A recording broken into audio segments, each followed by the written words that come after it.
Reality show വന്നാൽ നിതിൻ പോവുമോ? ഒരിക്കലും പോകത്തില്ല. കാരണം ഞാൻ റിയാലിറ്റി ഷോയിൽ ഒരു 8-10 വർഷമായിട്ട് കൊച്ചുനാൾ മുതൽ ഓഡീഷൻസിന് പങ്കെടുക്കുന്നുണ്ട്. പൂമാനമേ ഒരു രാഗമേഘം താ, ഭയങ്കരമായിട്ട് കണക്ട് ചെയ്തിട്ടുള്ളൊരു പാട്ടാണ്. പ്രേമിക്കുമ്പോൾ പ്രേമിക്കുമ്പോൾ നീയും ഞാനും നീറിൽ വീഴും പൂക്കൾ, ഓളങ്ങൾ തൻ ഏതോ തേരിൽ പകലറിയാതിരവറിയാതൊഴുകുകയല്ലോ അലയുകയല്ലോ.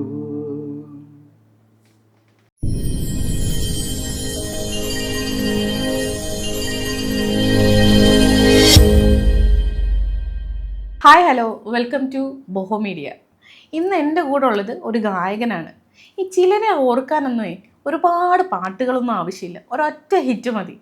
എബ്രഹാം ഓസ്ലർ എന്ന സിനിമയുടെ അതിനകത്ത് ഒരു പാട്ട്, അതായത് ഒരുപാട് പഴയ പാട്ടാണ്, പക്ഷേ ഇന്ന് ട്രെൻഡുകൾ ഒരുപാട് പഴയ പാട്ടുകൾ വന്നിങ്ങനെ പോകുന്നതാണ്.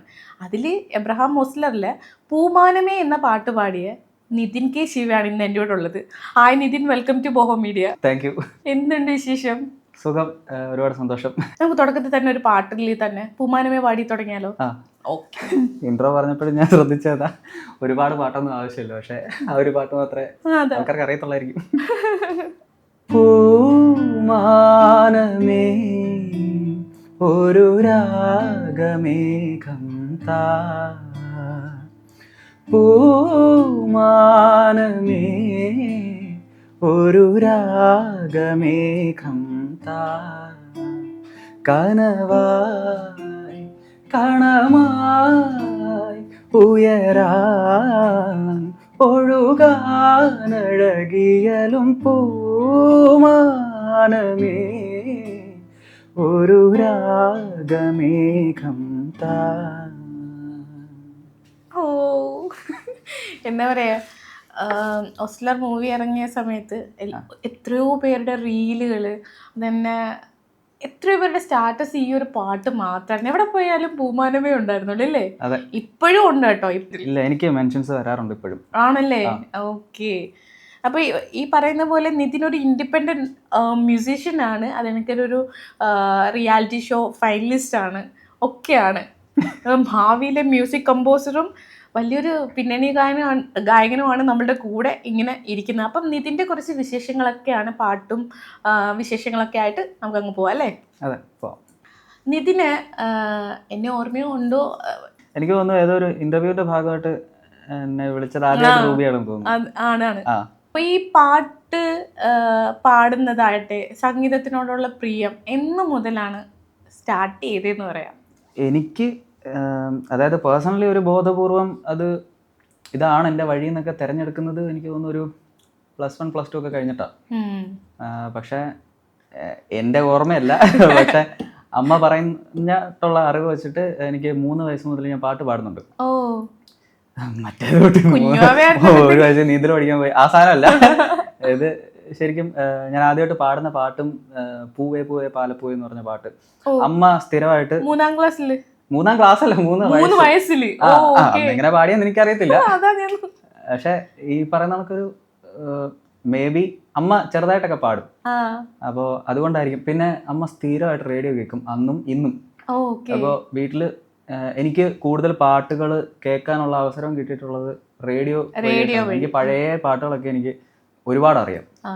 അപ്പോൾ അങ്ങനെ കേട്ട് വെച്ചിട്ടായിരിക്കും ഈ പാട്ടുകൾ എപ്പോഴോ 3ാം വയസ്സിൽ പാടിയെന്ന് അമ്മ പറയുന്നു. അന്ന് പാടി തുടങ്ങി. പിന്നെ അമ്മയ്ക്ക് ആ ഒരു ടേസ്റ്റ് മനസ്സിലാക്കിയത് കൊണ്ടായിരിക്കാം പിന്നെ ഒരു 5 വയസ്സൊക്കെ ആയപ്പോഴത്തേക്ക് പാട്ട് പഠിക്കാൻ കൊണ്ടുവിട്ടതല്ല, സാറിനെ വീട്ടിൽ വരുമായിരുന്നു.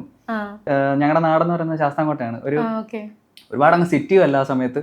അപ്പോൾ അവിടെ ഈ കൊച്ചു കൊച്ചു ക്ലബ്ബുകളൊക്കെ ഉണ്ട്, രാഗം ക്ലബ്ബ് എന്നൊക്കെ പറഞ്ഞിട്ട്. അപ്പോൾ അവിടെ എനിക്ക് ഞാൻ വരയ്ക്കുമായിരുന്നു, പാട്ട് പാടും. പാട്ടെന്ന് പറയുമ്പോഴത്തേക്ക് അറിയാമല്ലോ, അവിടെ മറ്റേ ചലച്ചിത്ര ഗാന മത്സരം, മാപ്പിളപ്പാട്ട്, ഈ വക ഐറ്റംസ് എല്ലാം ഉണ്ട്. ഇതിനെല്ലാത്തിനും എന്നെ കൊണ്ട് ചേർത്ത്. എനിക്ക് പക്ഷെ സ്റ്റേജ് എന്ന് പറയുന്നത് അന്ന് ഭയങ്കര പേടിയാണ്. എനിക്ക് ഇന്നും ഓർമ്മയുണ്ട്, അച്ഛന് ആ സമയത്ത് ഭയങ്കര ദേഷ്യമാണ്. ഒരവസരം കിട്ടിയത് അതെന്തിനാ? അതെന്തിനാ ദേഷ്യം? ദേഷ്യം എന്ന് വെച്ച് കഴിഞ്ഞാൽ എനിക്ക് പാടാൻ കഴിവുണ്ടെന്നുള്ളത് അറിയാം, എനിക്കും അറിയാം. പക്ഷെ സ്റ്റേജിൽ കയറി കഴിഞ്ഞാൽ ഞാനെല്ലാം മൈക്കുമായിട്ട് കുന്തം പിടിക്കുന്ന മാതിരി ഇങ്ങനെ നിൽക്കും. അപ്പൊ ഇങ്ങനെ നിന്നിട്ട് ഞാൻ ഇങ്ങനെ കൈയൊക്കെ ഇങ്ങനെ പിരിച്ചു ഇങ്ങനെ വിടുവോ ഈ സീനാ. അവസാനം ഗതികെട്ടിട്ട് പാടി പ്രൈസ് വാങ്ങിക്കുകയും ചെയ്യും, പ്രൈസ് കിട്ടും. പക്ഷെ സ്റ്റേജിൽ ഒരു കോമ്പറ്റീഷന്റെ ബേസിൽ ഞാൻ എന്നൊക്കെ നിന്നിട്ടുണ്ടോ അത് ഈ റിയാലിറ്റി ഷോയുടെ ഭാഗമായിട്ടാണെങ്കിൽ എനിക്ക് ടെൻഷനാണ്. ടെൻഷൻ മീൻസ് അൺകോൺഷ്യസ്ലി ആ ഒരു സാധനം വരും, സ്റ്റേജ് ഫിയർ വരും. സ്റ്റേജ് ഫിയർ മീൻസ് എനിക്ക് അല്ലാതെ പാടുമ്പോ ഇല്ല, എനിക്ക് ഇങ്ങനെ പാടുമ്പോഴോ എനിക്കല്ലാതെ എന്റെ പ്രോഗ്രാം നടക്കുന്ന സമയത്തോ ലൈവ് അടിക്കുന്ന സമയത്തോ എനിക്ക് യാതൊരു ഇൻഹിബിഷൻസും ഇല്ല. എനിക്ക് ഒരു പ്രശ്നമില്ല. എനിക്ക് ഓഡിയൻസിന്റെ അടുത്ത് ഓഡിയൻസ് എന്റെയാ ആ ഫീൽ എനിക്ക്. പക്ഷെ അതങ്ങനെ അച്ഛൻ നിർബന്ധിച്ച് ചെയ്തു തുടങ്ങിയ ഒരു കാര്യമാണ്. പിന്നെ സ്കൂളിലൊക്കെ ആയി തുടങ്ങിയപ്പോഴത്തേക്ക് പിള്ളേരൊക്കെ പാട്ട് പാടിയെന്ന് പറയുമ്പോഴത്തേക്ക് ലഞ്ച് പീരീഡിനും ഇതൊരു അവസരമല്ലേ, ടീച്ചേഴ്സ് ആണെങ്കിലും ഓക്കെ ഇന്നത്തെ പോർഷൻസ് കഴിഞ്ഞു, ഇന്ന് ഇതിന് വരും ഒരു പാട്ട് പാടാം ഇത് വിളിക്കും. അപ്പൊ എനിക്കിതൊരു ശീലമായി. പക്ഷെ പിന്നീട് നമ്മൾ വളർന്നു വരുമ്പോഴത്തേക്ക് ഓരോന്ന് കണ്ടല്ലേ വളരുന്നത്. അപ്പോൾ ഓരോ ഗായകരെ കാണുന്നു, അല്ലെങ്കിൽ സെലിബ്രിറ്റീസ് ആക്ടേഴ്സിനെ കാണുന്നു, ഇതെല്ലാം നമ്മുടെ മൈൻഡിലും ഹുക്കായി. പിന്നെ ഏതോ ഒരു പോയിന്റിൽ എനിക്ക് പാട്ട് പാടുന്നത് ഭയങ്കര ഒരു പാഷനായി. ആ സമയത്ത് അപ്പോഴും ഞാൻ വിചാരിച്ചിരുന്നത് എൻ്റെ ഒരു സൈഡായിട്ടായിരിക്കും ഞാനിതിനെ കൊണ്ടുപോകുന്നത്. ബേസിക് ആയിട്ടൊരു ഞാനൊരു CA കാരനൊക്കെ ആവുമെന്നൊക്കെ പറഞ്ഞാൽ ഞാൻ പഠിച്ചോണ്ടിരുന്നത്. ഞാൻ BCom ഒക്കെ കഴിഞ്ഞു. കംപ്ലീറ്റ് ആയി, പിന്നെ CA പോയില്ല. BCom തന്നെ ഞാൻ വളരെ പാടുപെട്ട് പോയതാ. +2 കഴിഞ്ഞപ്പോഴത്തേക്ക് എൻ്റെ സ്റ്റഡി പരമായിട്ടുള്ള ഇൻട്രസ്റ്റ് ഒക്കെ പോയി. പിന്നെ എനിക്ക് ലിറ്ററേച്ചർ ഒക്കെ എടുക്കണമെന്നായിരുന്നു. പക്ഷെ അച്ഛൻ ബാങ്കിങ് ഒക്കെ പഠിച്ചത്. നീ BCom പഠിക്കുക പറഞ്ഞിട്ട് കൊണ്ട് ചേർത്തതാ. അപ്പോൾ ആ ഒരു സമയത്ത് എനിക്ക് പഠനത്തിനോടുള്ള ആ ഒരു ബേസിക് ആയിട്ടുള്ള ഡിഗ്രി വേണം എന്നുള്ളത് അതുകൊണ്ട് അത് കംപ്ലീറ്റ് ചെയ്തു എങ്ങനെയൊക്കെയോ. ആ സമയത്ത് ഞാൻ ക്ലാസ് കട്ട് ചെയ്തിട്ട് കൂടുതൽ സമയവും എൻ്റെ ഫ്രണ്ട്സ് ഉണ്ട്, എൻ്റെ ക്ലാസ്സിലല്ല വേറെ ഡിപ്പാർട്ട്മെന്റിലുള്ള ഫ്രണ്ട്സും ഒക്കെ ആയിട്ട് വരാന്തയിൽ പോയിരുന്ന് പാട്ട് പാടും. അവിടെ കൾച്ചറൽസ് വരുമ്പോഴത്തേക്ക് അതിനനുസരിക്കും. സ്കൂൾ മുതലേ ഈ കലോത്സവങ്ങളും കാര്യങ്ങൾക്കൊക്കെ ഞാൻ സ്റ്റേറ്റിൽ പോയി പ്രൈസ് അടിച്ചിട്ടുണ്ട്. അപ്പോൾ അതും ഈ പറയുന്ന ടെൻഷനോട് കൂടി തന്നെയാണ്. പക്ഷെ അതെങ്ങനെയോ കിട്ടി, അതങ്ങ് വന്നു എനിക്കതൊരു വിശ്വാസം കേട്ടോ. വിശ്വാസിയല്ല അല്ലല്ല. അങ്ങനെ പിന്നെ ഈ +2 ഒക്കെ കഴിയുന്ന സമയത്താണ് ഓക്കെ എനിക്കിതാണ് എൻ്റെ വഴി എന്നുള്ളത് എനിക്ക് മനസ്സിലായി. കാരണം കുറെ കൂടെ പാട്ടുകൾ കമ്പോസ് ചെയ്യാനും കാര്യങ്ങളൊക്കെ തുടങ്ങിയപ്പോഴത്തേക്ക്, കമ്പോസ് ചെയ്ത് തുടങ്ങുന്നതും ഇതിന്റെ ഭാഗമായിട്ടാണ്. ലൈക്ക് വേറെ ഓപ്പർച്യൂണിറ്റീസ് മറ്റുള്ള മ്യൂസിക് ഡയറക്ടേഴ്സിനെ അപ്രോച്ച് ചെയ്ത് നമുക്ക് അവസരം കിട്ടാതെ വരുമ്പോഴത്തേക്ക് എനിക്കും പാടണം, എന്റെ സ്വന്തം പാട്ട്, അല്ലെങ്കിൽ എന്റെ വോയിസിൽ ഫ്രഷ് ആയിട്ടൊരു പാട്ട് കേൾക്കണം എന്നൊക്കെ ആ ഒരു രീതിയിൽ തുടങ്ങിയാണ്. അപ്പൊ അങ്ങനെ എനിക്ക് മ്യൂസീഷ്യനായിട്ട് നിന്നാൽ മതി എന്നുള്ളൊരു സാധനം എൻ്റെ ഉള്ളിൽ വന്നു. നിതിനെ കണ്ടു കഴിഞ്ഞാൽ, നമ്മളെ റീൽസിൽ കണ്ടു കഴിഞ്ഞാലും ഒരു റീൽസിലൊക്കെ പാട്ട് പാടുമ്പോഴാണെങ്കിലുവേ ഫോട്ടോസ് ഒക്കെ പോസ്റ്റ് ചെയ്യുമ്പോൾ തന്നെയാണെങ്കിലും ഒരു അച്ചടക്കമുള്ള വീട്ടിലടങ്ങി ഒതുങ്ങിയിരിക്കുന്ന ഒരു പയ്യൻ, അങ്ങനെ ഒരു ഫീൽ ആയിരിക്കും. അപ്പൊ ഫാമിലി പേഴ്സൺ ആണോ?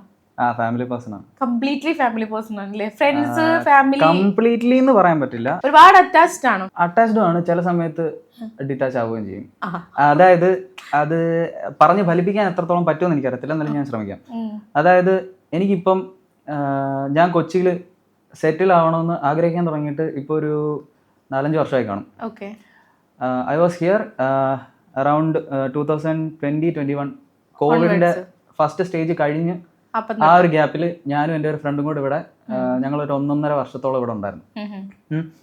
ആ ഒരു സമയത്ത് ഞാൻ എൻ്റെ ഇതുമായിട്ട് മുന്നോട്ട് പോകണം, ചാൻസ് തേടി വാങ്ങിക്കണം എന്നൊക്കെ പറഞ്ഞിട്ട് ചുറ്റി നടക്കുമായിരുന്നു. പക്ഷെ അത് കഴിഞ്ഞ് കോവിഡ് സെക്കൻഡ് സ്റ്റേജ് ഒക്കെ ആയി കഴിയുമ്പോഴത്തേക്ക് വീണ്ടും ഞാൻ ബാക്ക് ടു ഹോം, ഇവിടെ നിന്നെല്ലാം കെട്ടിപ്പറക്കി തിരിച്ച് വീട്ടിൽ പോയതിന് ശേഷം ഞാൻ വീണ്ടും വീട്ടിൽ സ്റ്റക്കായി. എനിക്ക് ആ ഒരു ഗ്യാപ്പിൽ ഓൾറെഡി ഇതിന് മുതൽ ഈ ഒരു പ്രശ്നമുണ്ട്. കാരണം വീട്ടിൽ നിന്ന് വിട്ടു നിൽക്കുമ്പോഴത്തേക്ക് അച്ഛൻ അമ്മ എന്ന് പറയുന്ന ആ ഒരു സംഭവമുണ്ട്. ഞാൻ ഈ വളരെ അടുത്താണ് എന്നെ സ്കൂളിൽ എനിക്ക് തോന്നുന്നു 9ാം ക്ലാസ്സിലോ 10ാം ക്ലാസ്സിലോ ഒക്കെ പഠിക്കുന്ന സമയത്താണ് ലാസ്റ്റ് അച്ഛനൊക്കെ ആയിട്ടൊന്ന് കെട്ടിപ്പിടിക്കുക, അല്ലെങ്കിൽ എന്നെ സ്കൂളിൽ വിടുമ്പോഴത്തേക്ക് ഉമ്മ തന്നിട്ട് വിടും. എന്നെ ആണെങ്കിലും അനിയനാണെങ്കിലും. അപ്പൊ ഞങ്ങൾ അങ്ങനെ പോയിക്കൊണ്ടിരുന്നത്. കുറെ കാലത്തേക്ക് ഇതൊന്നും ഇല്ലായിരുന്നു. ഞങ്ങൾക്ക് ഒരു ടച്ച് എന്ന് പറയുന്ന സാധനം, ആ ഒരു റിലേഷൻ ബോണ്ട് ഇല്ലായിരുന്നു.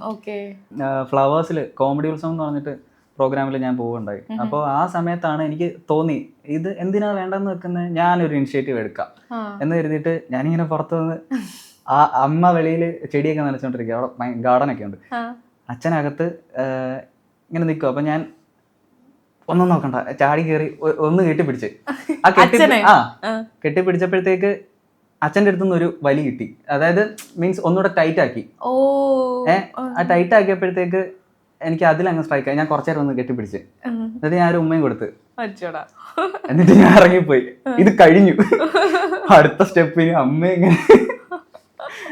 അപ്പൊ ഞാൻ ഇങ്ങനെ അവിടെ ഇങ്ങനെ എന്താണ്ടൊക്കെ പറഞ്ഞ് തപ്പി തടഞ്ഞ് മാറി നടക്കുക. കുറച്ചു നേരം കഴിഞ്ഞപ്പോഴത്തേക്ക് അമ്മയെ അടുത്ത് വന്നു. പോകുന്നതിന് മുന്നേ ചെന്നാൻ കെട്ടിപ്പിടിച്ച് ഉമ്മയും കൊടുത്തു കഴിഞ്ഞപ്പോഴത്തേക്ക് അമ്മ അന്നാ ഞാനും കൂടെ ഒരെണ്ണം തരട്ടെ. അതിനുശേഷം ഇന്ന് വരെ, ഇന്നിപ്പം ഞാൻ ഈ ഇന്റർവ്യൂവിന് വരുന്നത് വീട്ടിൽ നിന്നാണ്. ഇപ്പോഴും ഞാൻ വരുമ്പോ കെട്ടിപ്പിടിക്കുക, ഒരു ഉമ്മയൊക്കെ കൊടുത്ത് അങ്ങനെയാണ് വരുന്നത്.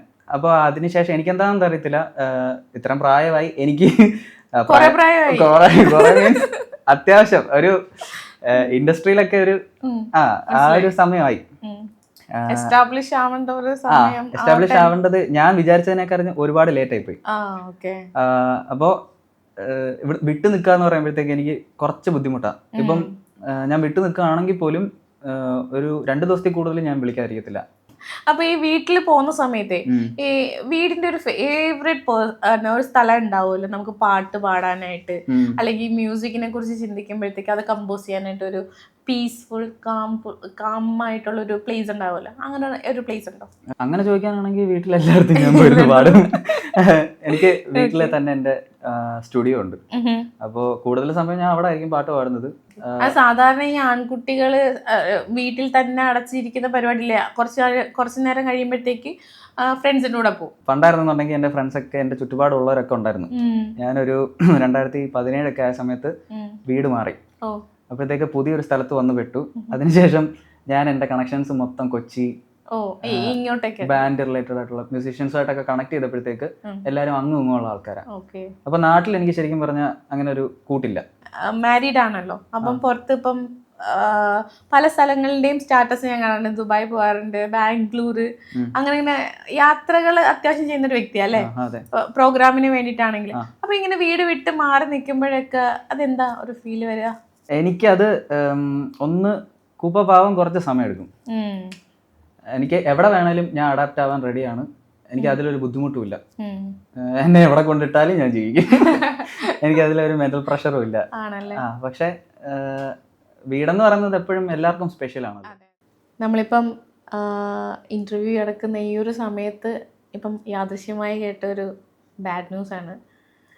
ഭാവഗായൻ, മലയാളിയുടെ സ്വന്തം ഭാവഗായകനായിട്ടുള്ള ജയചന്ദ്രൻ മാഷ് നമ്മളെ വിട്ടു പോയേക്കുന്നു എന്നുള്ളത്. അപ്പോൾ മാഷിക്ക് വേണ്ടിയിട്ട് നമുക്കൊരു പാട്ട് പാടിയാലോ? എനിക്ക് സാറിൻ്റെ ഒരുപാട് പാട്ട് ഇഷ്ടമാണ്. പക്ഷേ ഇപ്പോൾ ഈ പറഞ്ഞ ഓലഞ്ഞാലിക്കുരുവി ആണെങ്കിലും ഭയങ്കര ഇഷ്ടമാണ്. പക്ഷേ അതിനെക്കാട്ടും എനിക്ക് ഭയങ്കരമായിട്ട് കണക്ട് ചെയ്തിട്ടുള്ളൊരു പാട്ടാണ് പ്രേമിക്കുമ്പോൾ. പ്രേമിക്കുമ്പോൾ നീയും ഞാനും നീറിൽ വീഴും പൂക്കൾ, ഓളങ്ങൾ തൻ ഏതോ തേരിൽ പകലറിയാതിരവറിയാതൊഴുകുകയല്ലോ, അലയുകയല്ലോ. റിയാലിറ്റി ഷോ വഴി ഒരുപാട് മലയാളികളുടെ മനസ്സ് കവർന്ന ഒരു ഗായകനാണ് നിതിൻ. അപ്പൊ ഇനി ഒരു റിയാലിറ്റി ഷോ വന്നാൽ നിതിൻ പോവുമോ? ഇല്ല, ഒരിക്കലും പോകത്തില്ല. കാരണം ഞാൻ റിയാലിറ്റി ഷോയിൽ ഒരു 8-10 വർഷമായിട്ട് കൊച്ചുനാൾ പോലെ ഓഡീഷൻസിന് പങ്കെടുക്കുന്നുണ്ട്. 8-10 വർഷമായിട്ടുണ്ട്. പിന്നെ ലോങ് ജേണി. അതുകൊണ്ട് ഞാൻ ഒട്ടുമിക്ക ആൾക്കാരെ കണ്ടിട്ടുണ്ട്. ശരത് സാറ്, പാലക്കാട് ശ്രീറാം സാറ്, ഒരുപാട് പേരെ കണ്ടിട്ടുണ്ട്. ആർക്കാർക്ക് എന്നെ ഓർമ്മയില്ല, വേറെ കാര്യം. പിന്നെ അതുപോലെ മൻ സ്റ്റാർ സിംഗർ എന്ന് പറഞ്ഞിട്ടുള്ള അതിന്റെ വന്നില്ല. അതിൽ ഞാൻ ഫൈനൽ ഓഡീഷനും സെലക്ട് ആയതാ. ഓക്കെ പക്ഷെ അവരെന്തോ കാരണത്താൽ ആ പ്രോഗ്രാം മാറ്റിവെച്ചു. ഓക്കെ അന്ന് നഷ്ടപ്പെട്ടതാ. അന്ന് നഷ്ടപ്പെട്ടതായിട്ട്. പക്ഷെ എനിക്ക് തോന്നുന്നു അന്ന് കിട്ടായിരുന്നു നന്നായി. അന്നത്തെ എന്നെ നോക്കി കാണുമ്പോ എനിക്ക് അങ്ങനെ തോന്നുന്നു. ഓ അങ്ങനെ. ഞാൻ അത്ര കേപ്പബിൾ അല്ല ജഡ്ജ്മെന്റിനൊന്നും. റിയാലിറ്റി ഷോയിൽ ഇനി പോകില്ല എന്ന് പറയാനുള്ള കാരണം കാരണം എന്റെ ഒരു സ്പേസ് അതല്ലാന്ന് എനിക്ക് മനസ്സിലായി. ഈവൻ ഞാൻ നേരത്തെ പറഞ്ഞതുപോലെ ഈ കോമ്പറ്റീഷൻ എന്ന് പറയുന്ന സാധനം എന്താണ് പറയുന്നത്, അൺകോൺഷ്യസ്ലി ഇങ്ങനെ മനസ്സിലുണ്ട്. അത് ടെൻഷനായിട്ട് രൂപപ്പെടുന്നതാണോ എന്തോന്ന് അറിയത്തില്ല. എനിക്ക് കോൺഫിഡൻസ് ഉണ്ട്, പക്ഷെ ആ ഒരു സ്പേസിൽ മേ ബി ഈ ഒരുപാട് AC-യും കാര്യങ്ങളും ഒക്കെ ഉള്ളതുകൊണ്ടായിരിക്കാം. ലൈറ്റ്സും കാര്യങ്ങളൊക്കെ വരുമ്പോഴത്തേക്ക് മൊത്തത്തിൽ 3 പേര് ജഡ്ജ് ആയിരിക്കുന്നു, ഒരു വലിയ ജൂറി അവിടെ ഇരിക്കുന്നു. ഇതുകൊണ്ട് ആയിരിക്കാം.